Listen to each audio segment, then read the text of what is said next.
Doctor na kem khaluno sahi yam apagi hengalakpani haire yam nungaiba pauni so small guy kay ba I'm sorry na sky I know this is a perfect bed for you mama sabi yenge na kyam sawa na yenge na kyam sawa na too small guy athomo matisela di athomo ya no he masim matisela di wanu duba ya ibu kano anga matisela ya kano matisela ga tim chit hai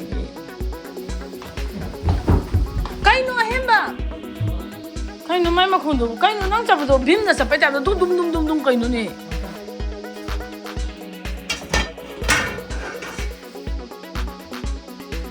pakhang ki to doctor yum he chin ni is thawo ji ka thagi dole jang me ya pakya kaino inga sam kaino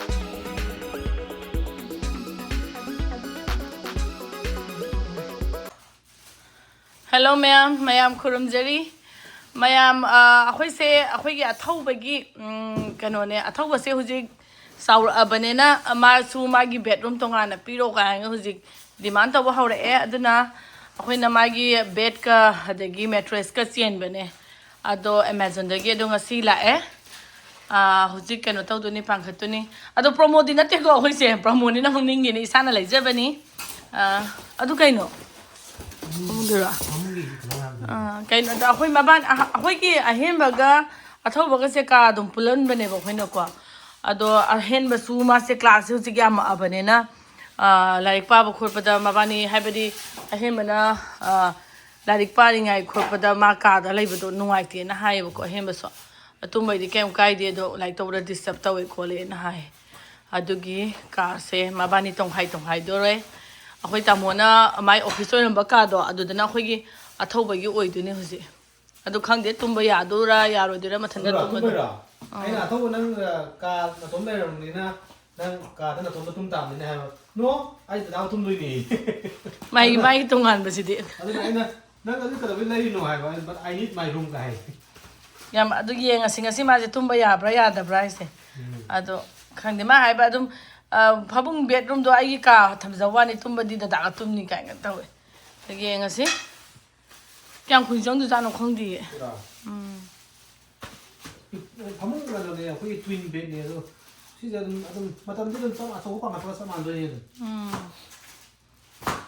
그래서 yamna kok abo mitsi ko koksukan ngau de yuji mitsi khoi family pula khoi mari mangasi khogi mitti yeli se kap sa luiba ado Athouba ga Ahenba ga di kem tawdre moi power game yaw de ado ai ga ni na di mitsi mit khok yam hizilam me ai thajada bane ai di ja ai ge makha je makha ye adi ai ge plus na wangkalaga negative sina sel lo ga khalaga ani ma henzal lai ram me aduna ai na le ko khar ka ngaw ye je du oi ram me duga mitsi khoi check to gi dilation to gi rak da lang khat pa do ko ngawe aiso ha pe dale sin do boy ko ngaw to khoi si lak chek alang ga ko ngawe aiso pawa hengala me ado kem doctor na kem khaluno sahi yam apagi hengalakpani haire yam nungaiba pauni kan ba do ai kano da kano reading gi yare hai ba negative te henga pa positive te ai dia ma kitang ai thajada negative si mid yet se mana ne tamo se kha bra makungawe na complain am tawba aina hai bene ba nang mitom tang di check taw si hai ba da so mit na da natte ko ngawe noi lang bai ni khot pai ni ka nga mana ga sogalang ba makung to si bene na aduga mai mami se power hengal ame 사요 우리 생각에 너 아도도 민천 게 봐. 사이다 또 타. 사 디사 카이로 이거. 카이로 있는 거. Ahenba se aina si je mateng khar pang view hai bane ba. Si bed setup to hoje do. 아이 고 있잖아. Ma lai pa ni hai re angang lai pa ni hai bane jo hai ngam re. Sa lo phare pa ro tha lo ko. 마이 아리 셈기. cái nó sáng ngay sẽ khơi mít yên bởi phung hôm mà khai ni cái nó. Phung size ko le hala pa cheli ne ba phung hôm da chatle ahum ga mi changai phoi me ne do. Hoji phung manga ma khai ta le. Khuina changi nga se.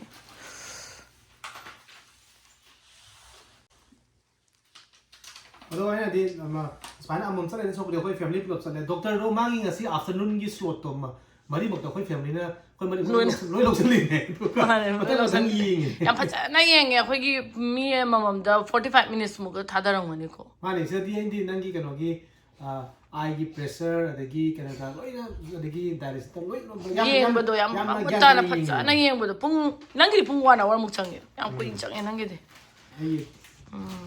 ไอ้มาจะผมจะไว้ขนาดไอ้ glass ตัวมันอันนี้เราคนรู้อะไรคอมพิวเตอร์ไปได้หน่วยนะมาดีไก่โถหน่วยนะมาไก่กระโตอันนี้ไว้ขนาดado akhui ada de michi nungai tre haraga kanu tawjana adum angang su kai su dum yearly ge dum pui akhoi se akhui dang na te ko saje lebe sing do even dentist ki su dum 6 month tawraga akhui insurance ta lo yawe ba ya sin na e sam na raga ya gi su ya na e chi e haraga na sapana ta ba hana lo na check ta hobo do cavity le abra le doctor bra kan ta hobo do even mit su mangai le de ge health ki su sahi guding it loina do kano taw bai se insurance ta di loina khoina yawi ni ko insurance ta bidaga tawradi akhoi tali paisa de dum loi be wan zai lego sana ko hor gai gi lego sa ba na le se lego ni machu ju phajai ne he aina khan ba se hai bra hai ta re yong se aina khali ne machu se aya thawai se green neไอ้คนสีสิกายอินหัวมาทำอ่ะอันนั้นอัฐุมมันต้องโอเวอร์โดสสักครั้งไปสินั่นคนสีดูล่ะฮัตเตอร์นั่นที่ไอ้อันอัฐุแบบเขาจามเท่าไรดูกินเนี่ยแล้วมันกันลองงั้นเว้ยเฮ้ยแต่ไอ้ที่สกูลสุดท้ายเดินหน้าเดินหันสิได้มาหนูไม่จักจ้าไปก็บุตรอัฐุมันไม่อ้ามไอ้สิป่ามันนะปวดหัวไม่อ้ามเด้อสักสั่นเลยจ้ะที่แม่ว่ากันลองงั้นเว้ยไปเนี่ยไอ้นั่นลาวหนึ่งอ่ะไว้นั่งมาละมุดไอ้เสียวสิไอ้นั่นเราหนึ่งงานก็ได้นะตัวมาเราไม่ใช่คนที่พนักงานตัวเลยห้องวิชาเราจะมาเลยห้องวิยังเป็นเด็กตัวตัวไอ้ข้างเงี้ยนะไอ้ว่าไปสิเด็ดทุ่มไปเห็นนะสารดีตัวเองสิไอ้ข้างเงี้ยสิเด็ด It's so small กันนั่นก็ยังบ้า I'm sorry ตัวน่ะ สกายไอ้เนาะ This is a perfect bed for you มาซาซิเองกันนั่งแกมซาวร์แต่นั่งที่เองกันนั่งแกมซาวร์แต่นั่น too small กันก็ Hey so you're gonna sleep alone right nah bro Kaya ba ya bro kayo naman tibong sangi siya tanin di natantong ba drive natungtong mo ko kaya ko sengang nang natantong ba dra kayo nang tido hayro ay pigi kaya hog sere ba niya No, it's chocolate chip muffin. hog sere o ba muffin Yes.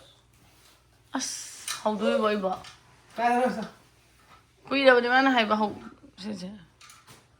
kayo nang sado do hayro You already know. kayo no yung ge dadada hay jaw không có dài no ahem may kara ka o Athouba ani dali po chocolate ne cái này Japan degi Japan này kia cái này học đi học dadai kara ka chong na Bruh. You like this chocolate? give me one hey ahem may kara tham bi ma ho zab do ka pa ne ma do nang kya sa kara kya lai ri kya ya le ye wo no kya le 3. ya le dadai tham mo de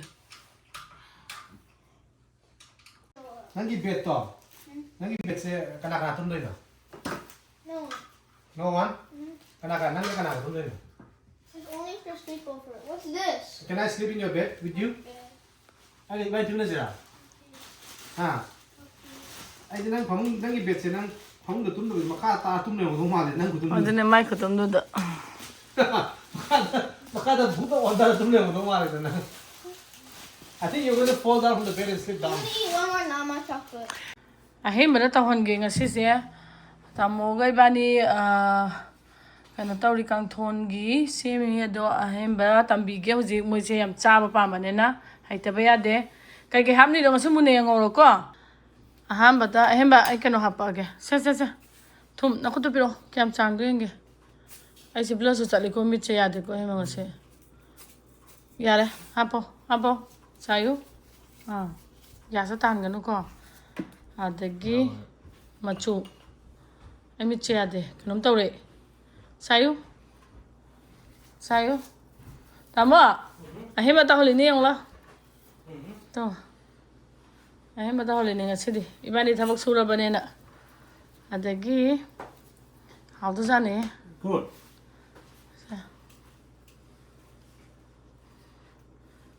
Paper hapani. Adagi paper kai ma paura kai no yadra. Nang how to ya? Garlic hapo. Nga hap to ne se. Masala. Marok ma hapo today. Thau mo mati sila di. Mati sila di. Thau ya ro he. Masim But kang hapo more. mati sila di wano tu ba?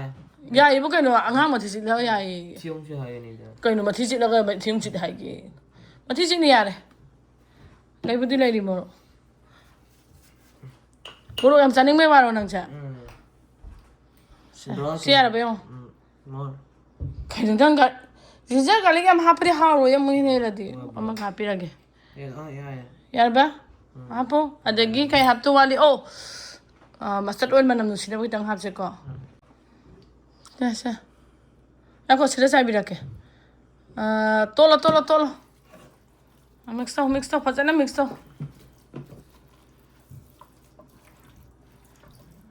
To, nakana kala heru di. Hangkin nang thongala duni yara ba? Yeah. Hangam tau biu ra Ahenba. Yeah. Tau biu. Fazana sila sulai di. Pin di nang do boje. Kitang mat malam masud. Curry manam. Ha. Se curry manam. Curry manam na garlic ginger ha pa do. Marok wa Yare mi nang morok to tau le kai no sikang. kang hapo. Sa ni mi Ahenba. Sada. Angang sa ni ni nang habe na sige. Yare. Yar ba. Nang morok chi sa ro nang gi wena. Yar ba. Thau ma thi sila di pharta ni. Sai tre ma hoi Ahenba. Hangam su thong ko tam yu ra ma se. Yeah. Hong bang ga kang ni sikal to do hoi Ahenba. Mang kang sai siang.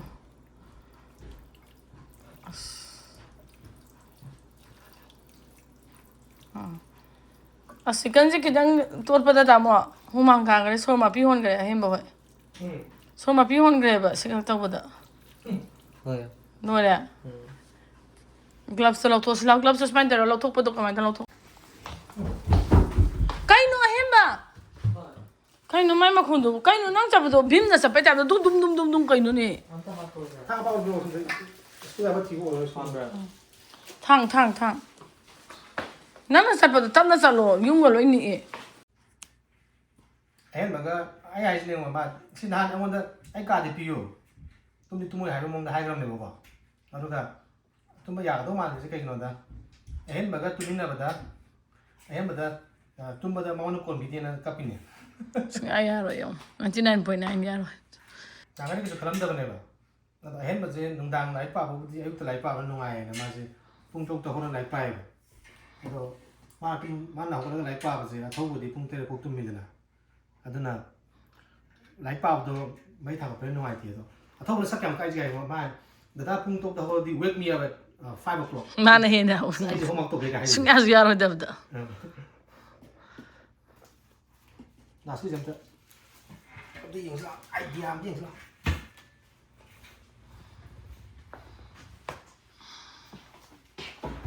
Siga se dai ni on thoro to se.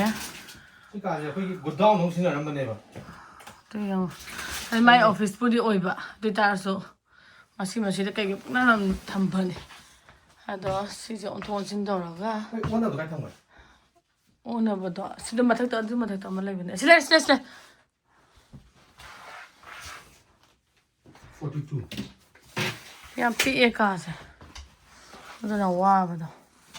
Same ba se.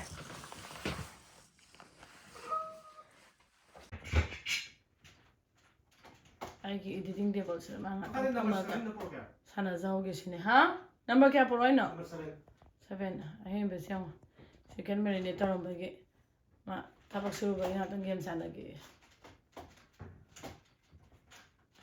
Ha. kem ta roi oh porke Is it like this?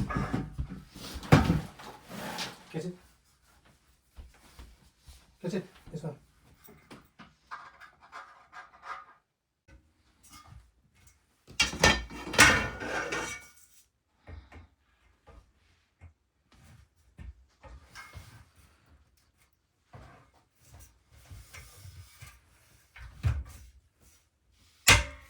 Masai marinate tꯧꯔꯝꯕꯗꯣ ꯑꯃꯨꯛ ꯍꯥꯞꯆꯟꯈ꯭ꯔꯒꯦ ꯆꯟꯗꯔꯦ ꯁꯤꯁꯦ ꯑꯗꯨꯅ ꯁꯤ ꯍꯥꯟꯅ ꯇꯧꯁꯜꯂꯛꯀꯦ ꯁꯤꯝꯗ ꯍꯥꯞꯆꯜꯂꯝꯒꯤꯒꯦ ꯃꯈ꯭ꯋꯥꯡ ꯇꯦꯛꯇꯣ ꯗꯣꯛꯇꯔꯗ ꯌꯦꯡꯉꯨꯍꯦ ꯆꯦꯟꯒꯤ ꯏꯁ ꯆꯦꯟꯒꯤ ꯋꯥꯅꯦ ꯁꯨꯝ ꯅꯥꯀꯟꯒꯤꯁꯤꯅ ꯑꯍꯦꯟꯕꯩ ꯀꯥꯅꯦ ꯁꯤꯅ ꯊꯧꯕꯒꯤ ꯃꯕꯥꯅꯤ ꯊꯪꯅꯕ ꯚꯦꯀ꯭ꯌꯨꯝ ꯁꯤꯜ ꯇꯧꯕ ꯌꯦꯡꯉꯨ ꯄꯥꯔ ꯂꯥꯛꯑꯦ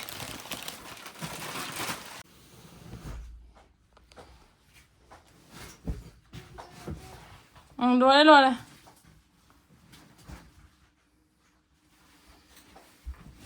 ꯇꯦꯛꯈꯤꯅꯤꯀꯣ ꯇꯦꯛꯈꯤꯅꯤ ꯄꯄꯥ ꯂꯣꯏ ꯇꯨꯝꯈ꯭ꯔꯦ ꯇꯣ ꯌꯦꯡꯉꯨ ꯂꯥꯛꯑꯣ ꯄꯄꯥ ꯂꯣꯏ ꯇꯨꯝꯃꯅꯤ It's pretty good. ꯃꯄꯥ ꯈꯨꯠꯇꯒ ꯊꯥꯗ꯭ꯔꯤ ꯁꯦꯝꯗ꯭ꯔꯤꯕ ꯄꯨꯡꯆꯥꯏꯅꯦ ꯊꯥꯁꯦ ꯌꯦꯡꯉꯨ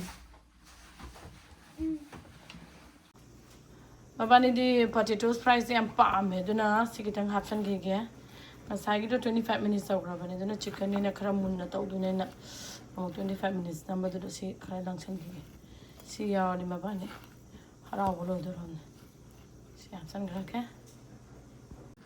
ꯑꯊꯧꯕ ꯍꯧꯖꯤꯛ ꯀꯠꯊꯈꯤꯗꯣꯔꯦ ꯏꯟꯖꯥꯡ ꯃꯌꯥ ꯄꯛꯀꯦ ꯀꯩꯅꯣ ꯏꯪꯒ ꯆꯥꯎ ꯀꯩꯅꯣ ꯈꯥꯡꯉꯝꯗꯕꯩ ꯇꯥꯏꯞꯇ ꯉꯥꯎꯕ꯭ꯔꯥ ꯈꯪꯗꯤꯌꯦ ꯁꯤ ꯏꯟꯖꯥꯡ ꯍꯥꯏꯔꯛꯀꯦ ꯃꯍꯤ ꯄꯥꯝꯕ꯭ꯔꯥ Esa boba, bro. ꯂꯧꯔꯣ ꯆꯥꯔꯣ ꯍꯥꯏꯔꯛꯑꯒꯦ ꯑꯍꯦꯟꯕ ꯃꯥꯒꯤ ꯐ꯭ꯔꯥꯏꯁ ꯈꯤꯇ ꯍꯥꯞꯄꯤꯌꯨ ꯆꯤꯛꯀꯟꯒ ꯆꯥ ꯅꯪ ꯉꯝꯒꯗꯕ ꯆꯥꯡ ꯆꯥꯖꯔꯣ ꯅꯕꯥꯅꯤ ꯑꯁ We're gonna eat all of this. ꯀꯥꯡꯁꯣꯏ ꯂꯣꯏ ꯆꯥ ꯉꯝꯅꯤꯌꯦ ꯉꯝꯒꯗ꯭ꯔꯣ Me and Dad can eat all of this. ꯆꯥꯎ ꯌꯦꯡ ꯇꯥꯔꯦꯗꯅ I want to do mukbang. ꯇꯧꯔꯣ ꯑꯁ ꯃꯨꯛꯕꯥꯡ ꯇꯧꯒꯦꯌꯦ ꯃꯥꯏ ꯈꯔ ꯏꯟꯁꯟꯕꯤꯌꯣ ꯕꯠ ꯂꯣꯏꯔꯀꯥꯟꯗ ꯂꯧꯀꯣ ꯃꯥꯡꯍꯟꯒꯅꯨ ꯒ꯭ꯌꯥꯟ ꯇꯥꯕ꯭ꯔꯥ ꯆꯥꯏꯍꯦꯟꯕ ꯏꯟꯖꯥꯡ ꯑꯁ ꯀꯥꯡꯁꯣꯏ ꯐꯣꯡ ꯁꯥꯕꯁꯤꯒ ꯍꯥꯎꯗ꯭ꯔꯣꯝꯅꯦ ꯍꯥꯎꯕ꯭ꯔꯥ ꯊꯧꯕ ꯍꯥꯎꯕ꯭ꯔꯥ ꯀꯌꯥꯝ ꯍꯥꯎꯋꯦ ꯌꯦꯡꯒꯦ ꯃꯨꯛꯕꯥꯡ ꯇꯧꯒꯦ ꯀꯥꯏꯅꯒ ꯕ꯭ꯔꯣꯀꯣꯂꯤ ꯄꯤꯔꯛꯎꯔꯥ ꯄꯥꯝꯕ꯭ꯔꯥ ꯄꯥꯝꯗꯦ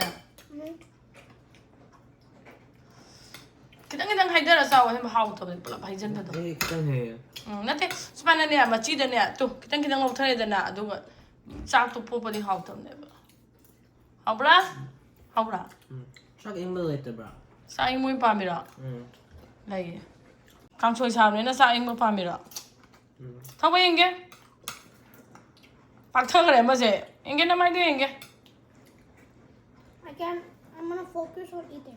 ꯏꯁ ꯅꯪ ꯃꯨꯛꯕꯥꯡ ꯇꯧꯅꯤꯗꯥꯏꯅꯦ ꯑꯗꯨꯒ ꯀꯃꯥꯏꯅ ꯐꯣꯀꯁ ꯑꯣꯟ ꯏꯇꯤꯡ ꯍꯥꯏꯔꯤꯕ ꯌꯦꯡꯒꯦ ꯅꯪꯒꯤ ꯄꯦꯠꯇ ꯉꯁꯤ ꯅꯊꯟ ꯇꯨꯝꯗꯨꯔꯥ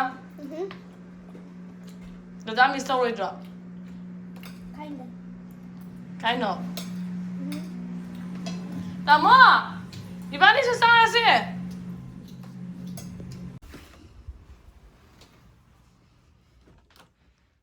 동그래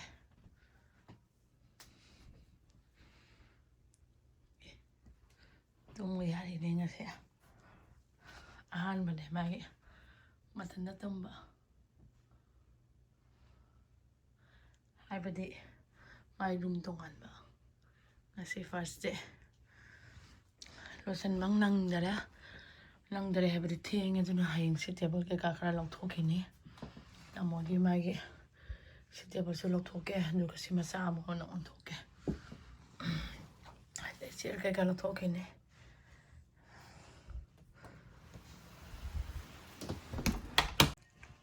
ꯑꯍꯦꯟꯕ ꯅꯅꯥꯎ ꯃꯊꯟ ꯇꯨꯝꯕ ꯌꯥꯏ ꯀꯩꯝ ꯍꯥꯏꯗꯕ꯭ꯔꯥ ꯀꯩꯝ ꯍꯥꯏꯗꯕ꯭ꯔꯕ ꯁꯤꯒꯤ ꯇꯦꯕꯜꯁꯦ ꯍꯌꯦꯡ ꯑꯣꯟꯊꯣꯛꯅꯔꯁꯦ ꯁꯤꯅ ꯅꯅꯥꯎꯗ ꯄꯤꯈ꯭ꯔꯁꯤꯀꯣ ꯑꯗꯨꯒ ꯗꯦꯗꯤꯒꯤ ꯍꯥꯟꯅ ꯑꯣꯏꯔꯝꯕꯗꯨꯅ ꯅꯪꯒꯤ ꯑꯣꯏꯔꯕ ꯌꯥꯔꯦ ꯑꯗꯨꯅ ꯕꯥꯏ ꯃꯌꯥꯝ ꯕꯥꯏ ꯍꯥꯏꯔꯛꯑꯣꯁꯦ Bye, Maya. Good night. Good night.